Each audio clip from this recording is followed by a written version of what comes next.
നമസ്കാരം, goodness evening ന്യൂസിലേക്ക് സ്വാഗതം. പ്രധാന വാർത്തകൾ. ഹെലികോപ്റ്റർ അപകടം. ഇറാൻ പ്രസിഡന്റ് ഇബ്രാഹിം റയീസിയും വിദേശകാര്യമന്ത്രിയും കൊല്ലപ്പെട്ടു. ഇരിങ്ങാലക്കുട രൂപതയിലെ പ്രഥമ ദിവ്യകാരുണ്യ കോൺഗ്രസ് ഭക്തിസാന്ദ്രമായി. കെജ്രിവാളിന്റെ വസതിയിലെ CCTV റെക്കോർഡർ പിടിച്ചെടുത്ത് പോലീസ്. കിർഗിസ്ഥാനിൽ ഇന്ത്യ പാക് വിദ്യാർത്ഥികൾക്ക് നേരെ ആക്രമണം. ആശങ്കയിൽ 15,000 പേർ. കനത്ത മഴ തുടരും. 3 ജില്ലകളിൽ ഇന്നും നാളെയും റെഡ് അലർട്ട്. 8 ജില്ലകളിൽ ഓറഞ്ച് അലർട്ട്. വാർത്തകൾ വിശദമായി. ഇറാൻ പ്രസിഡന്റ് ഇബ്രാഹിം റയീസിയും വിദേശകാര്യമന്ത്രി ഹുസൈൻ അമീർ അബ്ദുല്ലാഹിയാനും ഹെലികോപ്റ്റർ അപകടത്തിൽ കൊല്ലപ്പെട്ടു. ഇന്നലെ വൈകിട്ട് വനമേഖലയിൽ തകർന്നു വീണ ഹെലികോപ്റ്ററിന്റെ അവശിഷ്ടങ്ങൾ 12 മണിക്കൂറിലധികം നീണ്ടുനിന്ന തെരച്ചിലിനു ശേഷം ഇന്ന് രാവിലെ കണ്ടെത്തി. പൈലറ്റും സഹപൈലറ്റും ഉൾപ്പെടെ ഹെലികോപ്റ്ററിലുണ്ടായിരുന്ന 9 പേരും കൊല്ലപ്പെട്ടു. പ്രസിഡന്റിനൊപ്പം സഞ്ചരിച്ച പ്രവിശ്യ ഗവർണർ അടക്കം 5 ഉന്നതരും അപകടത്തിൽ മരിച്ചു. അണക്കെട്ട് ഉദ്ഘാടനത്തിനായി അയൽരാജ്യമായ അസർബൈജാനിലേക്ക് നടത്തിയ സന്ദർശനത്തിനിടെയാണ് സംഭവം. 3 ഹെലികോപ്റ്ററുകളിൽ പോയ ഉന്നത സംഘം തിരിച്ചു വരുന്നതിനിടെയാണ് ദാരുണ അപകടം ഉണ്ടായത്.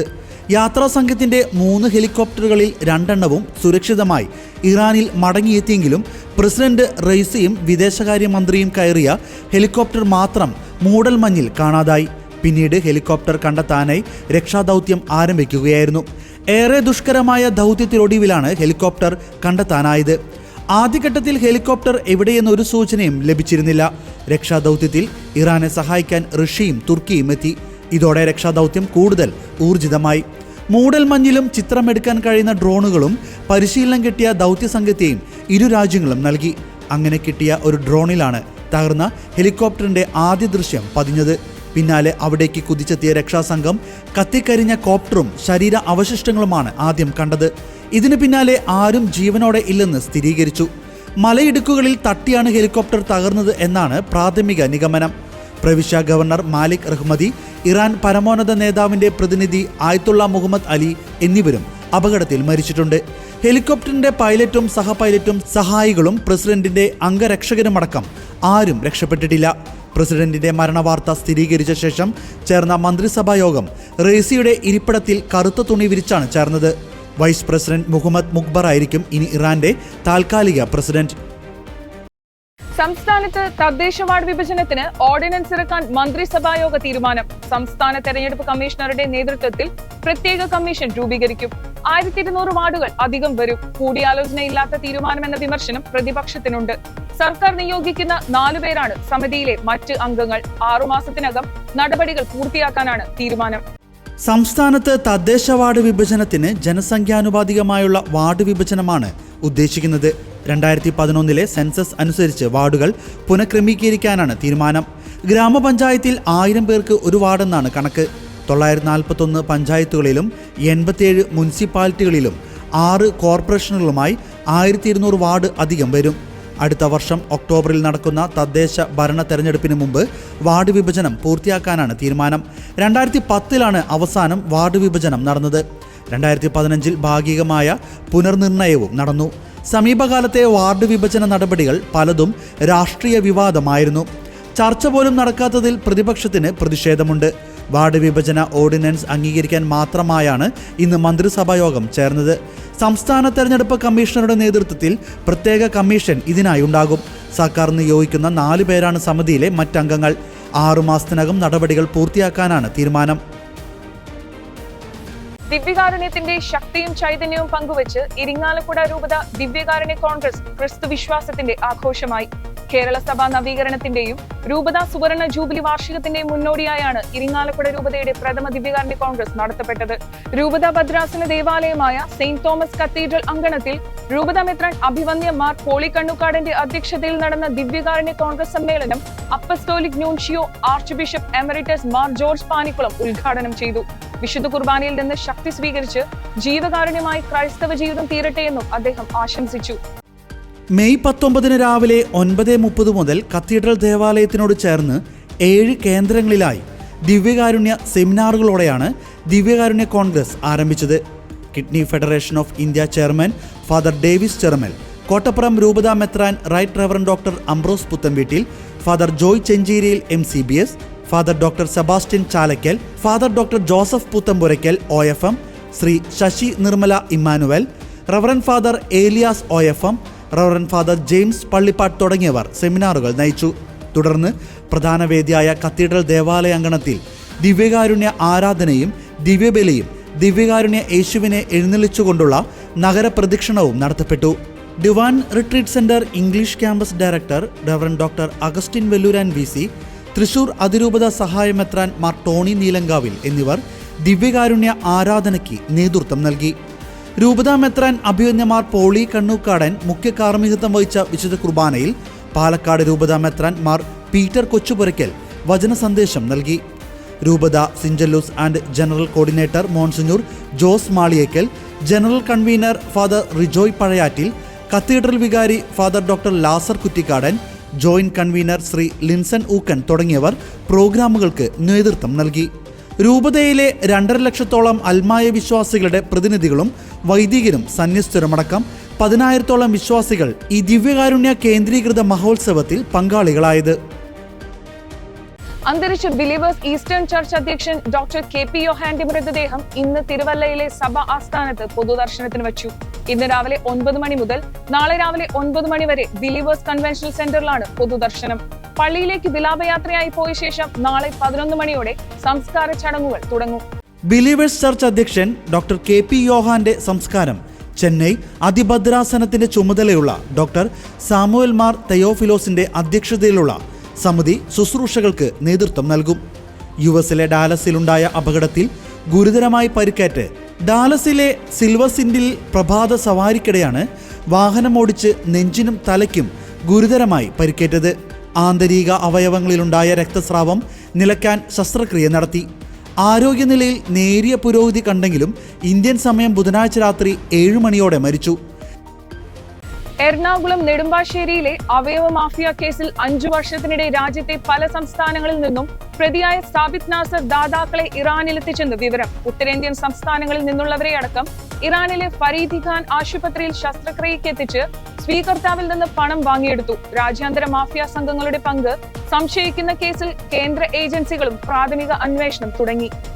എറണാകുളം നെടുമ്പാശ്ശേരിയിലെ അവയവ മാഫിയ കേസിൽ സാമ്പത്തിക പ്രശ്നങ്ങൾ കാരണമാണ് ദാതാവാകാൻ സ്വയം ഇറങ്ങിപ്പുറപ്പെട്ട് ഒടുവിൽ ഈ മാഫിയ സംഘത്തിലെ കണ്ണിയായതെന്നാണ് സാബിത് നാസർ പോലീസിനോട് പറയുന്നത്. 2019 വൃക്ക നൽകി പണം കൈപ്പറ്റാനാണ് ആദ്യം ശ്രമിച്ചത്. എന്നാൽ കൂടുതൽ ദാതാക്കളെ ബന്ധപ്പെടുത്തി നൽകിയാൽ പണം വഴിയെ പോരുമെന്ന് മനസ്സിലാക്കി ഏജന്റായി. 2019 തൃശൂർ വലപ്പാട് ഇടമുറ്റത്ത് 10 ദിവസം മാത്രമാണ് സാബിത് നാസർ താമസിച്ചത്. എന്നാൽ അവിടം നാട്ടിലെ മേൽവിലാസമാക്കി. ഭാര്യ ഉപേക്ഷിച്ചോടെ സഹോദരിയുടെ വീട്ടിലും പലയിടങ്ങളിലുമായി വാടക വീടെടുത്തും കേരളത്തിൽ വന്നും പോയിരുന്നു. കൂടുതൽ സമയവും ഇറാനിൽ താമസമാക്കി. അവിടെ ഫരീദി ഖാൻ ആശുപത്രിയിൽ വൃക്ക മാറ്റിവെക്കൽ നടപടികൾക്കായി 20 ദാതാക്കളെ വരെ ഇന്ത്യയിൽ നിന്നും റിക്രൂട്ട് ചെയ്തുവെന്നാണ് പ്രതിയുടെ മൊഴി. മലയാളികളിൽ അല്ല അവയവം മാറ്റിവെക്കൽ ഭൂരിഭാഗവും നടത്തിയത്. ഉത്തരേന്ത്യൻ സംസ്ഥാനക്കാരെന്നും ഇയാളുടെ കുറ്റസമ്മതമൊഴി. എന്നാൽ വിശദമായ ചോദ്യം ചെയ്യൽ വേണ്ടിവരുമെന്നാണ് പോലീസ് പറയുന്നത്. ഇയാളുടെ സാമ്പത്തിക ഇടപാടുകളിലും വിശദമായ അന്വേഷണം വേണം. സാമ്പത്തികമായി പിന്നോക്കം നിൽക്കുന്നവരെ പണം വാഗ്ദാനം നൽകി ചൂഷണം ചെയ്ത് എല്ലാം നിയമപരമെന്ന് തെറ്റിദ്ധരിപ്പിച്ചാണ് വിദേശ രാജ്യങ്ങളിലേക്ക് ഇയാൾ അവയവക്കടത്ത് നടത്തിയത്. നാമമാത്രമായ തുക ദാതാവിന് നൽകി സ്വീകർത്താവിൽ നിന്ന് ഇരട്ടി തുക കൈപ്പറ്റിയാണ് മാഫിയ സംഘങ്ങൾ ലാഭം കൊയ്യുന്നത്. തൽക്കാലത്തേക്ക് താമസിച്ചൊഴിഞ്ഞ മേൽവിലാസം വഴി ഇയാൾ എങ്ങനെ പാസ്പോർട്ട് നേടി എന്നതും പോലീസ് അന്വേഷിക്കുന്നു. എന്നാൽ രാജ്യാന്തര ബന്ധങ്ങളിലേക്ക് വഴിവെക്കുന്ന കേസ് കേന്ദ്ര ഏജൻസികൾ ഏറ്റെടുക്കണോ എന്നതിലും പരിശോധന തുടങ്ങി. കേസിൽ പ്രാഥമിക വിവരശേഖരണം കേന്ദ്ര ഏജൻസികൾ പൂർത്തിയാക്കിയിട്ടുണ്ട്. ഡൽഹി മുഖ്യമന്ത്രി അരവിന്ദ് കെജ്രിവാളിന്റെ വസതിയിൽ വെച്ച് വൈഭവ് കുമാർ ആക്രമിച്ചെന്ന് ആരോപിച്ച് AAP MP സ്വാതി മാലിവാൾ നൽകിയ പരാതിയിൽ സംഭവസ്ഥലത്തെ CCTV ഡിജിറ്റൽ വീഡിയോ റെക്കോർഡർ പിടിച്ചെടുത്ത് ഡൽഹി പോലീസ്. ഞായറാഴ്ച രാവിലെ മുതൽ നടന്ന തെളിവെടുപ്പിൽ വൈകിട്ട് 4 മണിയോടെയാണ് ഇവ പോലീസ് പിടിച്ചെടുത്തത്. CCTVയിലെ ദൃശ്യങ്ങൾ പ്രതി നശിപ്പിച്ചതായി സ്വാതി കഴിഞ്ഞ ദിവസം ആരോപിച്ചിരുന്നു. സംഭവ ദിവസത്തെ ദൃശ്യങ്ങളിൽ ഊണുമുറിയിൽ ഉൾപ്പെടെയുള്ള CCTV ദൃശ്യങ്ങൾ ശൂന്യമാണെന്ന് ഡൽഹി പോലീസ് വൃത്തങ്ങൾ വ്യക്തമാക്കി. ഇതിൽ കൂടുതൽ സാങ്കേതിക വിദ്യ പരിശോധിക്കാനാണ് DVR പിടിച്ചെടുത്തതെന്നും അദ്ദേഹം വ്യക്തമാക്കി. അന്വേഷണത്തിനോട് വൈഭവ് കുമാർ സഹകരിക്കുന്നില്ലെന്നും മറുപടിയിൽ നിന്ന് ഒഴിഞ്ഞുമാറുന്നതായും പോലീസ് പറഞ്ഞു. 2015 മുതൽ മുഖ്യമന്ത്രിയുടെ PA ആയി ജോലി ചെയ്യുന്ന ഇയാളെ കഴിഞ്ഞ ഏപ്രിലിൽ പിരിച്ചുവിട്ടെന്ന് മുഖ്യമന്ത്രിയുടെ ഓഫീസ് അവകാശപ്പെടുന്നു.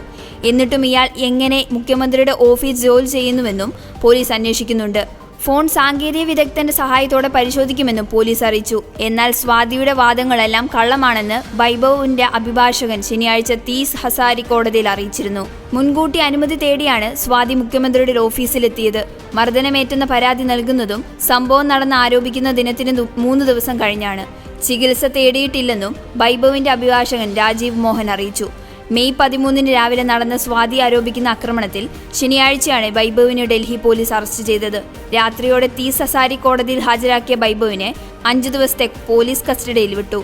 സ്വാതി മല്ലിവാളിന്റെ പരാതിയിൽ പോലീസ് രജിസ്റ്റർ ചെയ്ത FIRൽ വയറ്റിൽ ഇടിക്കുക, തല്ലുക, ചവിട്ടുക തുടങ്ങി വൈഭവിനെതിരെ ഗുരുതര പരാമർശങ്ങളാണുള്ളത്. കിർഗിസ്ഥാൻ തലസ്ഥാനമായ ബിഷ്കേക്കിൽ ഇന്ത്യ, ബംഗ്ലാദേശ്, പാകിസ്ഥാൻ വിദ്യാർത്ഥികൾക്കെതിരെ വൻ പ്രതിഷേധം തുടരുകയാണ്. 3 പാകിസ്ഥാൻ വിദ്യാർത്ഥികൾ കൊല്ലപ്പെട്ടതായാണ് വിവരം. കിർഗിസ്ഥാനിൽ താമസിക്കുന്ന പൗരന്മാർക്ക് ഇന്ത്യയും പാകിസ്ഥാനും മുന്നറിയിപ്പ് നൽകിയിട്ടുണ്ട്. ഇതിനിടെ കിർഗിസ്ഥാനിൽ നിന്ന് ലാഹോറിലെ അല്ലാമ ഇഖ്ബാൽ രാജ്യാന്തര വിമാനത്താവളത്തിൽ 180 പാക് വിദ്യാർത്ഥികളുമായി വിമാനം പറന്നിറങ്ങിയെന്ന റിപ്പോർട്ടും പുറത്തുവന്നു. പാകിസ്ഥാൻ, ഈജിപ്ത് രാജ്യങ്ങളിൽ നിന്നുള്ള വിദ്യാർത്ഥികളും തദ്ദേശീയരും തമ്മിലുണ്ടായ തർക്കം കൈവിട്ടു പോകുകയായിരുന്നു എന്നാണ് പ്രാദേശിക മാധ്യമങ്ങൾ റിപ്പോർട്ട് ചെയ്യുന്നത്. മെയ് 13-നുണ്ടായ കയ്യാങ്കളിയുടെ വീഡിയോ സാമൂഹ്യ മാധ്യമങ്ങളിൽ വൈറലായിരുന്നു. ഈജിപ്തിൽ നിന്നുള്ള വിദ്യാർത്ഥികളുടെ നേർക്കുണ്ടായ അതിക്രമമാണ് കാരണമെന്ന് പ്രാദേശിക മാധ്യമങ്ങൾ റിപ്പോർട്ട് ചെയ്തു. കിർഗിസ്ഥാനിലെ വിദ്യാർത്ഥികളും ഈജിപ്ഷ്യൻ വിദ്യാർത്ഥികളും തമ്മിലുണ്ടായ തർക്കമാണ് വലിയ സംഘർഷമായത്. കിർഗിസ്ഥാൻ തലസ്ഥാനമായ ബിക്കോക്കിലെ തെരുവുകളിലേക്ക് വിദേശ വിദ്യാർത്ഥികളെ ലക്ഷ്യമിട്ട് ആക്രമണം വ്യാപിക്കുകയായിരുന്നു. നിലവിൽ ഇന്ത്യൻ വിദ്യാർത്ഥികൾ ഉൾപ്പെടെയുള്ളവർ താമസിക്കുന്ന ഹോസ്റ്റലുകളിലാണ് അക്രമികൾ തിരഞ്ഞെടുക്കുന്നതാണ് റിപ്പോർട്ട്. മെഡിക്കൽ വിദ്യാഭ്യാസത്തിന്റെ പേരിൽ ഇന്ത്യയിൽ ഉൾപ്പെടെ ഒട്ടേറെ വിദ്യാർത്ഥികൾ കിർഗിസ്ഥാനിലുണ്ട്. ഉത്തർപ്രദേശിലെ ഫറൂഖാബാദ് മണ്ഡലത്തിൽ BJP സ്ഥാനാർത്ഥിക്ക് 8 തവണ വോട്ട് ചെയ്ത് 16കാരൻ അറസ്റ്റിൽ. BJP പ്രവർത്തകനായ ഗ്രാമമുഖ്യന്റെ മകനാണ് പിടിയിലായത്. സംഭവത്തിൽ പോളിംഗ് ബൂത്തിലുണ്ടായിരുന്ന ഉദ്യോഗസ്ഥരെ സസ്പെൻഡ് ചെയ്തു. ബൂത്തിൽ റീപോളിംഗ് നടത്തുമെന്നും UP മുഖ്യ തെരഞ്ഞെടുപ്പ് ഓഫീസർ അറിയിച്ചു. ഉത്തർപ്രദേശിൽ BJP വ്യാപകമായ കള്ളവോട്ട് ചെയ്തുവെന്ന് ഇന്ത്യ സഖ്യം ആരോപിക്കുന്നതിനിടയിലാണ് ഇങ്ങനെയൊരു വീഡിയോ പുറത്തു വന്നിരിക്കുന്നത്. 8 തവണ എണ്ണിക്കൊണ്ട് യുവാവ് BJP സ്ഥാനാർത്ഥിക്ക് തന്നെ വോട്ട് രേഖപ്പെടുത്തുന്നതാണ് വീഡിയോയിൽ കാണാം. ഇലക്ട്രോണിക് വോട്ടിംഗ് മെഷീനിൽ 3ാമതാണ് BJP സ്ഥാനാർത്ഥിയുടെ പേരുള്ളത്. അതിൽ താമര ചിഹ്നത്തിന് നേരായി തുടർച്ചയായ 8 തവണ പ്രസ് ചെയ്യുകയാണ്. വോട്ട് ചെയ്യുന്ന യുവാവിന് പ്രായപൂർത്തിയായതാണോ എന്ന സംശയം ഉയരുന്നുണ്ട്. UPയിലെ ഫറൂഖാബാദ് ലോക്സഭാ മണ്ഡലത്തിലെ ഒരു ബൂത്തിലാണ് സംഭവമെന്നാണ് സൂചന. മുകേഷ് രാജ്പൂത്ത് എന്ന BJP സ്ഥാനാർത്ഥിക്കാണ് ഇയാൾ കള്ളവോട്ട് രേഖപ്പെടുത്തിയിരിക്കുന്നത്. സാമൂഹ്യ മാധ്യമങ്ങളിൽ വീഡിയോ പ്രചരിച്ചിട്ട് പോലും നടപടിയെടുക്കാത്ത തെരഞ്ഞെടുപ്പ് കമ്മീഷൻ ഉറങ്ങുകയാണെന്നാണ് പ്രതിപക്ഷം ചോദിക്കുന്നത്. രാജ്യാന്തര ലഹരിമരുന്ന് ശൃംഖലയിലെ പ്രധാന കണ്ണികളിൽ ഒരാൾ കൊച്ചി പോലീസിന്റെ പിടിയിൽ. കോങ്കോ പൗരൻ റെങ്കാര പോളിനെയാണ് ബംഗളൂരു മടിവാളയിൽ നിന്നും എറണാകുളം റൂറൽ SP വൈഭവ് സക്സേനയുടെ നേതൃത്വത്തിലുള്ള പ്രത്യേക അന്വേഷണ സംഘം പിടികൂടിയത്. ബംഗളൂരു മൈക്കോ പോലീസിന്റെ സഹകരണത്തോടെയായിരുന്നു അറസ്റ്റ്. മയക്കുമരുന്ന് സംഘങ്ങൾക്കിടയിൽ ക്യാപ്റ്റൻ എന്നറിയപ്പെടുന്ന റെങ്കാരപ്പോൾ 2014-ലാണ് സ്റ്റുഡന്റ് വിസയിൽ ബംഗളൂരുവിലെത്തിയത്. പിന്നീട് ഇയാൾ പഠിക്കാൻ പോകാതെ മയക്കുമരുന്ന് വിപണനത്തിലേക്ക് തിരിയുകയായിരുന്നു. കൂടാതെ രാസലഹരി നിർമ്മിക്കാനും തുടങ്ങി. ഈ നിർമ്മാണത്തെ കുക്ക് എന്ന പേരിലാണ് അറിയപ്പെടുന്നത്. കേരളത്തിലേക്ക് എത്തുന്ന രാസലഹരിയിൽ ഭൂരിഭാഗവും ഇയാളുടെ സംഘം വഴിയാണെന്നാണ് കരുതപ്പെടുന്നത്. കോടിക്കണക്കിന് രൂപയുടെ മയക്കുമരുന്നാണ് സംഘം വിൽപ്പന നടത്തിയിട്ടുള്ളത്. ഗൂഗിൾ പേ വഴി തുക അയച്ചു കൊടുത്താൽ മയക്കുമരുന്ന് ആളില്ലാത്ത സ്ഥലത്ത് കൊണ്ടുവയ്ക്കുകയും പിന്നാലെ ഇതിൻ്റെ ലൊക്കേഷൻ മാപ്പ് അയച്ചു കൊടുക്കുകയുമാണ് ഇയാളുടെ രീതി. ആവശ്യക്കാരൻ അവിടെ പോയി മയക്കുമരുന്ന് ശേഖരിക്കണം. ഫോൺ വഴി ഇയാളെ ബന്ധപ്പെടാൻ സാധിക്കില്ല. കഴിഞ്ഞ മാസം 200 ഗ്രാം MDMA-യുമായി വിപിൻ എന്നയാളെ അങ്കമാലിയിൽ വെച്ച് പോലീസ് അറസ്റ്റ് ചെയ്തിരുന്നു. ബംഗളൂരിൽ നിന്ന് ടൂറിസ്റ്റ് ബസ്സിൽ രാസലഹരി കടത്തുന്നതിനിടയിലാണ് ഇയാൾ പിടിയിലാകുന്നത്. അതിൻ്റെ തുടരന്വേഷണമാണ് കോങ്കോ സ്വദേശിയിലേക്ക് എത്തിയത്. ദിവസങ്ങളോളം പലയിടങ്ങളിൽ രാപ്പകൽ തമ്പടിച്ചാണ് പ്രതിയെ നിരീക്ഷണ വലയത്തിലാക്കി ബംഗളൂരു പോലീസിന്റെ സഹായത്തോടെ കസ്റ്റഡിയിലെടുത്തത്. കേരളത്തിൽ അതിതീവ്ര മഴയ്ക്ക് സാധ്യതയുള്ളതിനാൽ കേന്ദ്ര കാലാവസ്ഥാ വകുപ്പ് ഇന്നും നാളെയും 3 ജില്ലകളിൽ റെഡ് അലർട്ട് പ്രഖ്യാപിച്ചിരിക്കുന്നു. പത്തനംതിട്ട, ഇടുക്കി, കോട്ടയം ജില്ലകളിലാണ് റെഡ് അലർട്ട് പ്രഖ്യാപിച്ചിരിക്കുന്നത്. പത്തനംതിട്ടയിൽ ബുധനാഴ്ചയും റെഡ് അലർട്ട് പ്രഖ്യാപിച്ചിട്ടുണ്ട്. ഒറ്റപ്പെട്ട ഇടങ്ങളിൽ അതിതീവ്രമായ മഴയ്ക്കുള്ള സാധ്യതയാണ് പ്രവചിച്ചിരിക്കുന്നത്. കേരളത്തിലെ തീരപ്രദേശങ്ങളിലും രാത്രിയോടെ മലയോര മേഖലകളിലും മഴ ശക്തമായേക്കുമെന്നാണ് സൂചന.